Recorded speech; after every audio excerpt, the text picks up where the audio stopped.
Yes, I think people talk too much. Mm. A lot of people talk too much. That's a fact, isn't it? They love talking, don't they? That's definitely a fact. You know, and I think that a lot of people should learn not to talk so much and listen to themselves a bit more. Oh, definitely. Yeah. You know, Mm. it's not worth talking too much. Mm. There's not a lot to talk about in life, really. Mm. Talk about the weather. I'm the type of person that I just don't like.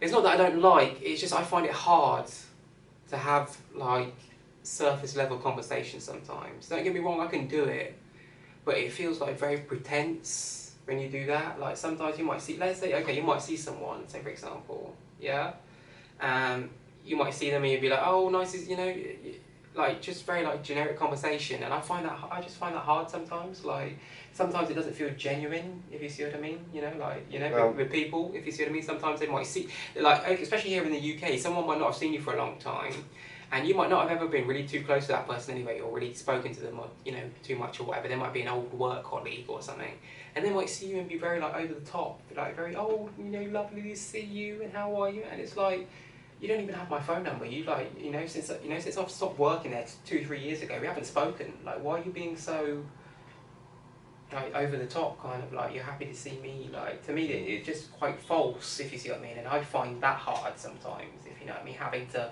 kind of put it on too, if you see what I mean. Like when it's and I always try to be as genuine as possible, if you see what I mean. I just like interest in people, really. Yeah. You know, I don't mind talking about interesting things, really. You know, Yeah. not about people's personal life, really. You know, about what they've done and things. You know, at home and all this sort of stuff. Do you know what I mean? I don't want to know. Yeah. You know, but I like learning about, like real useful things in life, I suppose. You know. Yeah. That will make me a better person. Mm.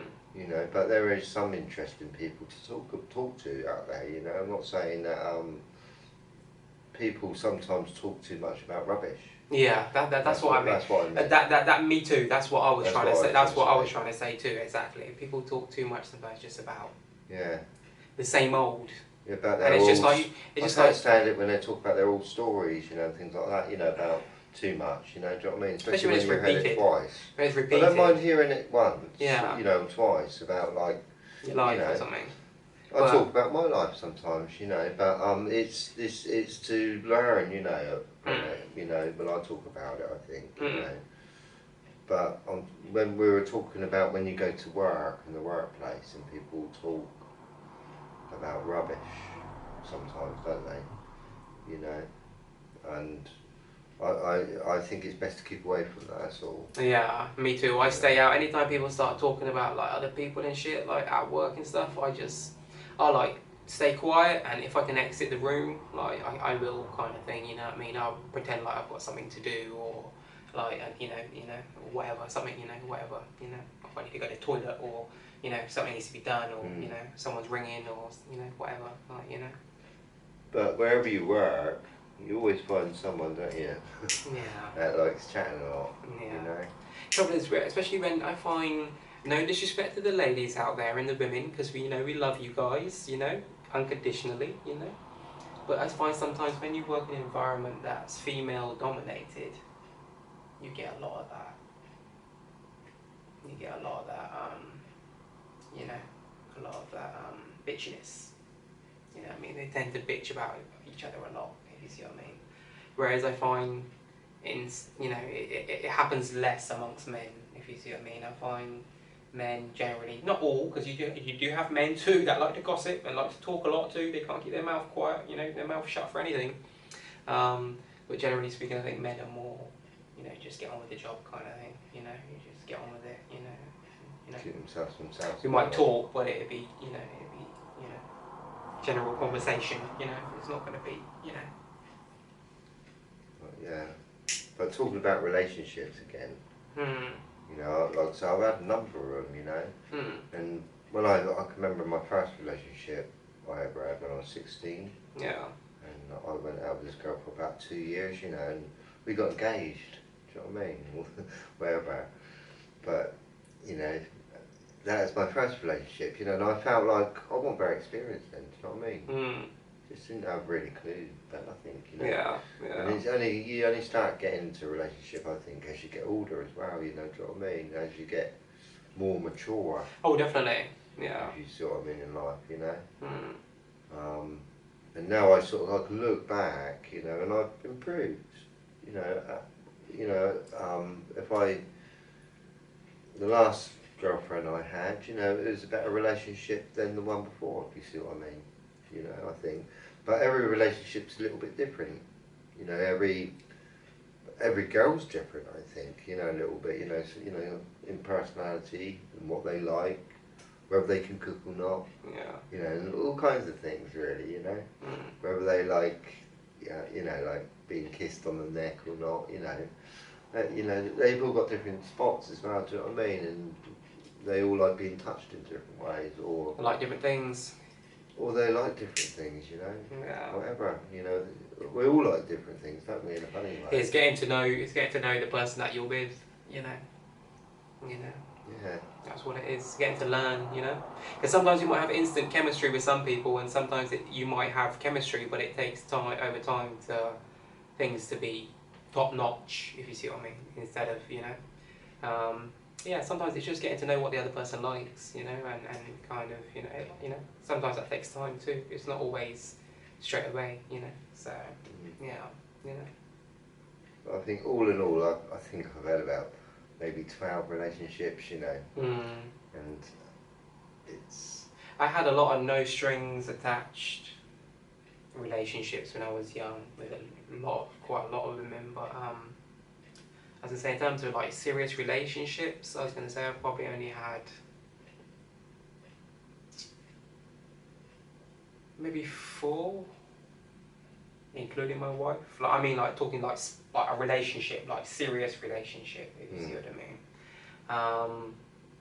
So yeah, but all the others were just like kind of like friends with benefits, you know, women that I was good friends with, or you know, we'd always been attracted to each other, but you know, we'd never, you know, nothing ever really serious apart from a bit of fun here and there, you know. I've had a one night stand before. Yeah. And that was when I was about 16, I think. Okay. I was 17, something like that. Yeah. But I didn't like it at all. Yeah. I really hated it, you know. Yeah. But I used to drink, you know, and I was drunk, and I met this girl.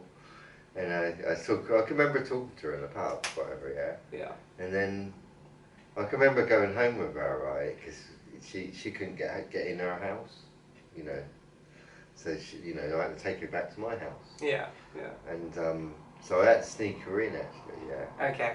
All right, and I sneaked her in, and next morning I was really drunk, you know. I had about 5 pints, I think, or something, you know. I was only young. And then I woke up with her tonight, you know, like, I can kind of remember having sex with her, you know what I mean? And she, you know, I thought, because when I woke up, I didn't really like her, you see. Sometimes that happens, mate. Sometimes, Yeah. and the same thing happens for women too. Sometimes, you know, it happens for both men and women, you know. Yeah. Sometimes you have a few drinks and, you know, the person all of a sudden becomes a lot more attractive. Yeah. You know? Yeah. You know? Yeah. And sometimes also sometimes people want to go home with someone at the end of the night. Not always, but depending on what their plans are, what their intentions are. Sometimes they might, you know, it might get late, and then at the end of the night, and you know, the person that they might have wanted to take them home hasn't, so they find someone else who's a replacement per se, you know, to take home and have a bit of fun with, you know, depending on that, obviously that person's intention, you know. But I do wish that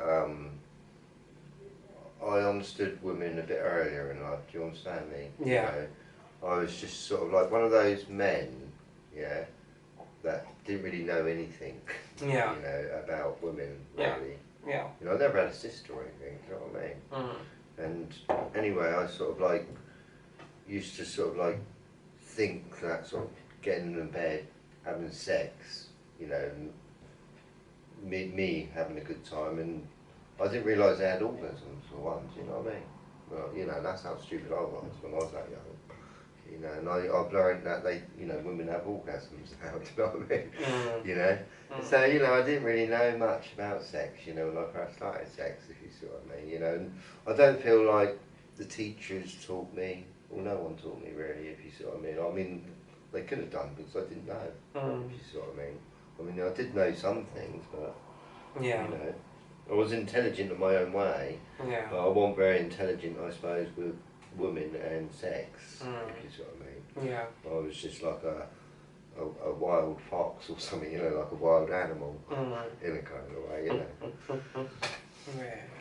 You know, and I think a lot of children are really, you know, when they're leaving school up today, or whenever, they, you know, they really haven't got a clue. Yeah.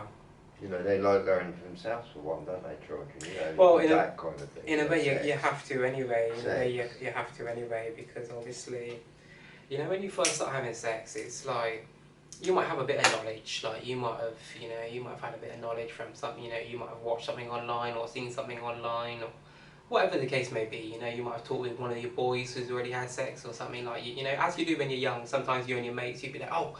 You never guess what I did last night, and they'd be like, oh, you know, and so, you know, one of the other mates might be, well, oh, you know, have you done it yet? You know, have you got any yet? It's like, no, you know, not yet, but you know. So I remember being young too, like, because I most of the time I was around older people, if you see what I mean. So most of the older people that I'd already been around had already, you know, already experienced those kind of things and already like, you know what I mean, like, you know, come on mate, like, you know what I mean, you know, you gotta try and get laid, like, you know what I mean, you know, it's, you know, you're getting older now, you know, I remember being like 12, 13, 14 and, you know, them all, you know, even though it's quite young, you know, it's quite normal over there, you see what I mean, it's like, you know, maybe trying to get, you know, trying to get some action, you know what I mean, you're at that age now, you know, you should be, you know, so I remember, yeah, you know, it's that kind of, that, I want to say like peer pressure element, if you see what I mean, because obviously you're young and you know you're young, especially when you're a young boy and you know you're already thinking about it and you want to do it anyway. You know, you don't need anyone to pressure you into doing it. You're already trying to find, you know, a young lady who you're attracted to, who you know you can get it on with, kind of thing.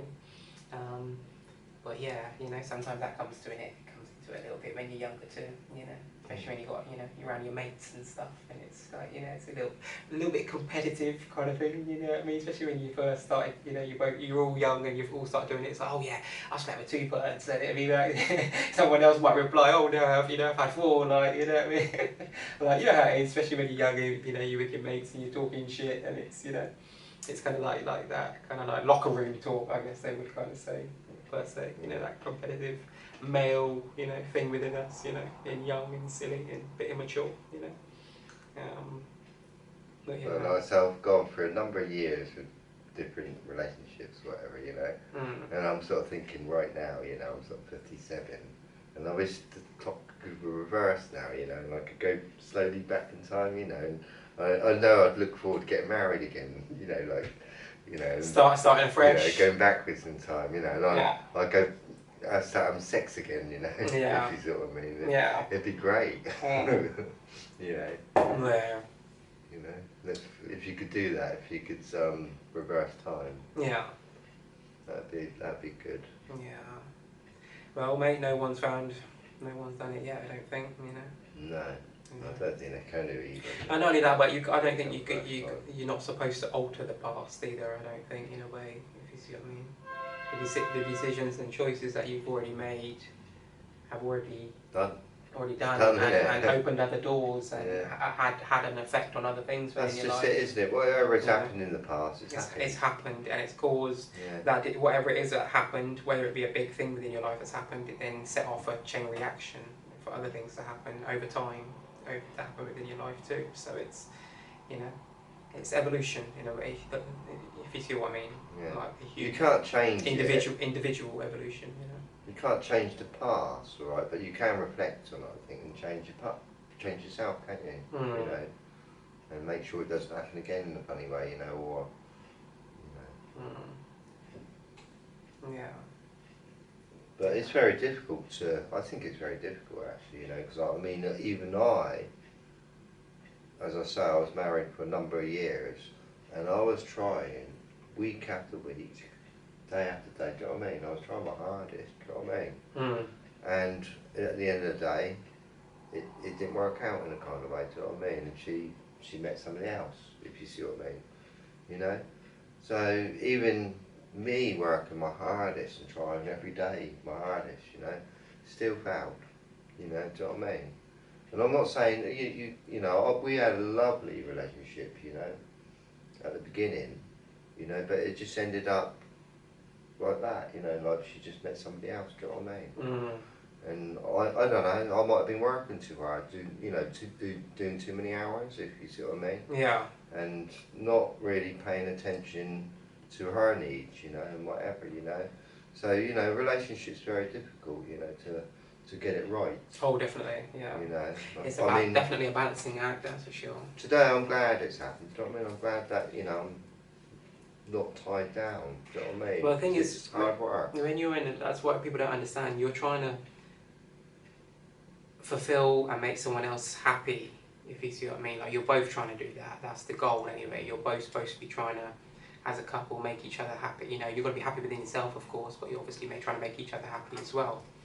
And you're trying to fulfill, you know, you're trying to keep that person, trying to make sure that person feels loved, happy, protected, secure, financially okay, etc. Like, you know, it's not easy, people. You know, that's why the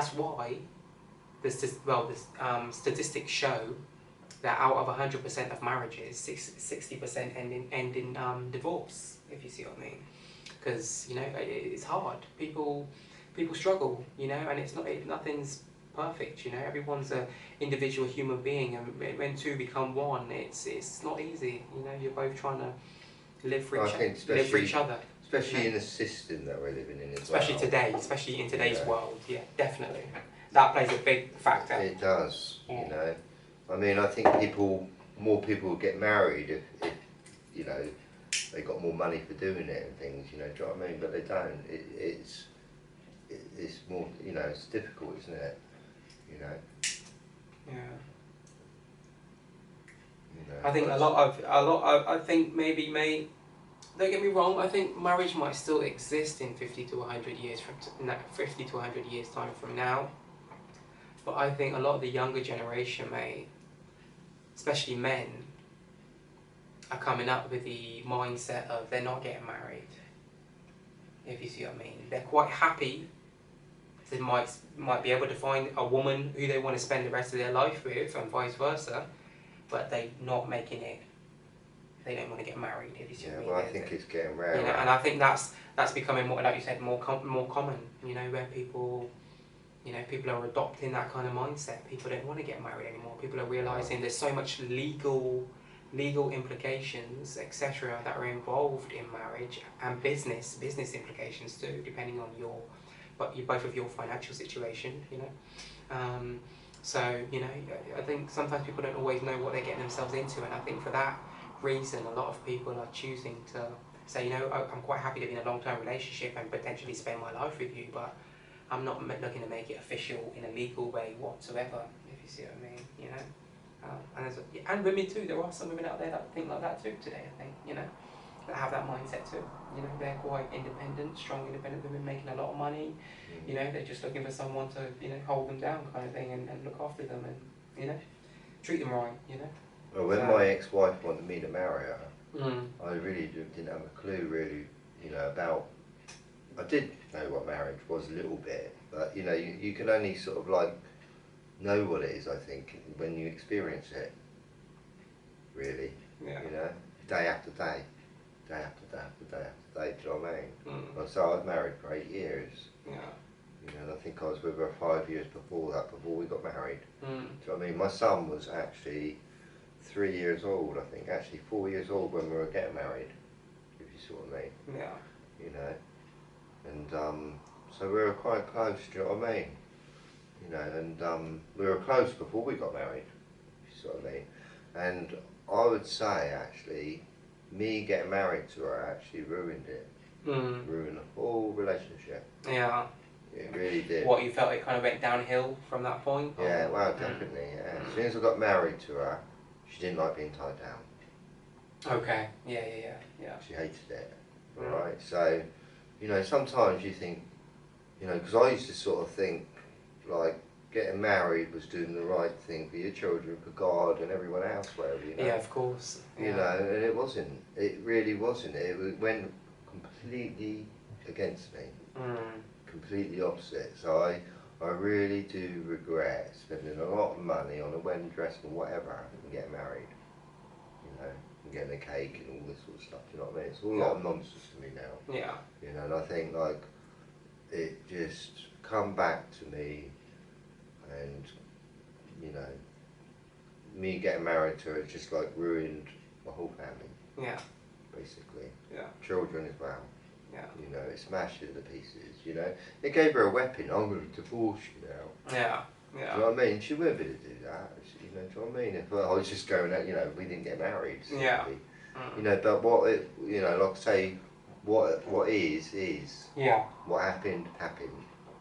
Whatever happened, happened, you know. Yeah. It's, you know, there's a lot of elements to why we ended up separating, you know, not just that, you know. It's communication, it's all a number of things, you know. And like I say, a relationship's very difficult, you know, communication, money, talking about marriage relationship and all that, you know. It's very difficult. You know, you're spending your life together for one, you know, and you've got to share a bathroom and all this and all kinds of things, you know. Definitely. You know, and you've got to sleep together, you know, and put up with each other every night, you know. I mean, I can remember my last girlfriend, right, and I won't mention her name, but I finished with her because she snored all night. It annoyed me. Kept you awake, did it? Yeah, like I'm living with a monster. That's not easy, mate. I tell you what, right? That's another thing that a lot of people don't talk about in relationships, too, especially long-term relationships. Having to sleep with another person. I'm not talking about sex or anything here. I'm just talking about having to sleep with another person, share a bed with another person, night in, night out. That's another thing that's not easy either for a lot of people. You know, because sometimes, you know, the other person might be, you know, might be up later than you or whatever, and might have, reading a book. It might be, or whatever. Like, I'm the type of person, let's say, for example, when I sleep, I like to have, you know, all the lights off, no sound, nothing, Same just here. quiet, Sometimes. and pitch black, Same here. and go off to sleep. But with my wife, she might be, because my wife, she works nights, let's say, for example, so she's more prone to kind of be awake at night, per se. So sometimes she might be up on the laptop with she might have just a lamp on, and might be up working on the laptop. But where I'm quite a sensitive sleeper, a light sleeper in a way, just like her moving around, like if she gets to go to the toilet, or I might wake up in the middle of the night thinking, why is that light on? If you see what I mean, because I'm so used to having it. That's why I love living on my own. So used to having it off, if you see what I mean. So I'm waking up in the middle of the night thinking, what the hell is that light? Because I'm so used to always having it off, if you see what I mean. So things like that, if you see what I mean. So, and then I might end up waking up 2 or 3 times that night. I might be lucky enough to go back off to sleep every time. But if you've only let's say you only slept 6 hours that night and you've woken up like 2 or 3 times in the midst of it, you don't really feel like you've slept, do you? If you get what I'm saying. So I'm just using that. I'm just using that for an example. Not saying that, you know, it is what it is, because that is a part of married life. That is just a part of the thing. And I'm sure, like, sometimes when my wife is asleep, sometimes she might fall asleep earlier than me. Sometimes she might be exhausted and tired and fall asleep before me, and I might be up on the laptop watching something or whatever. You know, I might get up to go to the kitchen and make a cup of tea or something, and open the door, and it might disturb her. You know? Disturbing each other. That's what I'm saying. Like, that's what I'm saying. Like, that's what I'm saying. Sometimes people don't always realise sharing a house and a living environment and a bed and everything else with someone is not easy. That's why I think a lot of people should move in with each other first before they test it out. But even if they do want to get married, they want, you know, and have sex before marriage. Well, I'm not even saying that. I mean, just like most people today, a lot of people today younger people aren't on the religious vibe. I'm just saying, like, just live with each other first before even contemplating the idea of marriage, because there's a big difference, like we were saying earlier, in relationship dynamic, and there's a big difference between both of you living in separate places and you seeing each other a few times a week, and you know what I mean, you might stay over occasionally here and there. She might stay at yours once in a while, you know what I mean, or whatever. But there's a big difference between that and actually living with someone 7 days a week. You know what I mean? Sharing the bathroom with the person, you know, etc. Everything, you know, everything. Like, you know, it's not easy, but hopefully it's worth it for most people. Hopefully, you know. my last girlfriend, she was like living with an elephant. Why? She just heavy-footed or something? No, well, she's just loud. Loud, yeah. Yeah, like you know, like when she went to get out of bed. Well, I used to get out of bed, and I used to be really quiet, you know, so I can wake her up. I'm the same. I try to do the same. And I do the ballerina sort of tiptoes Tiptoe. sort of to the toilet, or whatever, you know. And then when she gets out of bed, she goes like that, like a big, like an elephant. Yeah. But I'm not going to say who that is. Yeah, and of course we don't. I mean, I like, you know, she was nice in her own way, you know. Yeah. But you know, like certain things annoyed me. That was a deal breaker. Yeah. It's not easy, mate, relationships, because everyone has pros and cons, and it's just deciding if you can put up with that person's cons or not. And if the pros outweigh the cons, you know, and if you can put up with that person's cons, because it just depends, you know. You know? It's like, okay, going back, I like to use myself as an example all the time, because I don't like to really talk about other people that kind of way, because, you know, we all have different lives, different, you know, whatever. But I'm a smoker, yeah? And my wife doesn't like smoking at all. Not because she doesn't like smokers or she dislikes smokers, it's just that she can't stand the smell, if you see what I mean. Like, even if I, you know what I mean, even if we go for a walk, I might be having a smoke while we go for a quick walk or whatever, you see what I mean, and we just got a bit of alone time together or whatever. Sometimes, like, just standing next to me, she'll feel, you know what I mean, she just doesn't, just doesn't like it, puts it like, just, you know. But she accepts the fact that I'm a smoker, if you see what I mean. She accepts the fact that I'm a smoker. She might not like it, and she, you know, she might, you know, ask me to go outside like I usually do anyway, because I wouldn't smoke around her or the kids, because I've got kids as well, so I wouldn't smoke around them. So I'd go outside anyway if they're at home, whatever. But yeah, she doesn't, you know, she doesn't really like the fact that I smoke, but she accepts it and she respects it and understands that it's something that I've been doing long before she even met me. Yeah. If you see what I mean. So it's not something that I just started doing yesterday, and she thinks, oh, why is he doing this all of a sudden, and it's very random, and why is he whatever. I've been doing this, you know, long before I met my wife. So, you know, it's just something that she accepts. You know, and we've all got pros and cons. You know, she might see me smoking as a con in her eyes, one of the things that she's not too keen on.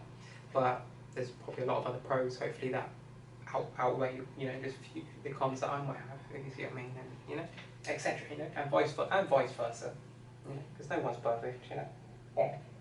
Yeah. But so I'm not perfect, but I'm a limited edition. Yeah, I've got a T-shirt saying that says that. Yeah, I've got a T-shirt saying that. But like, being married is a big commitment. Huge, you know, you got to think about it. You're taking on someone else's family too. Yeah. This is what people don't realise as well. You're not only getting married and having kids to be with each other and have a family with just, you know, you and your wife and your kids. Each of you is taking on the other person's family. And problems. And problems, because families are hard to deal with sometimes too, mate. Yeah. Sometimes mothers might be funny towards their daughter-in-law, future daughter-in-law, or the father can be funny as well towards the husband, if you see what I mean, the future, you know, son-in-law, if you see what I mean, because he might, you know, it's quite funny, might be overprotective of his daughter and think, oh, you know, that man's not good enough for her, and you know, even though the daughter would be like, oh, Dad, I love, you know, the daughter might be madly in love with the guy, and the dad would be like, no, because he's, you know, like dads are overprotective, and might be like, oh, he's no good for her, like, you know, he's, you know. It's quite funny though, isn't it? It's quite funny when you meet someone, what you say, you're actually taking, you know, especially when you marry them. You're taking on their family. But let's say you meet someone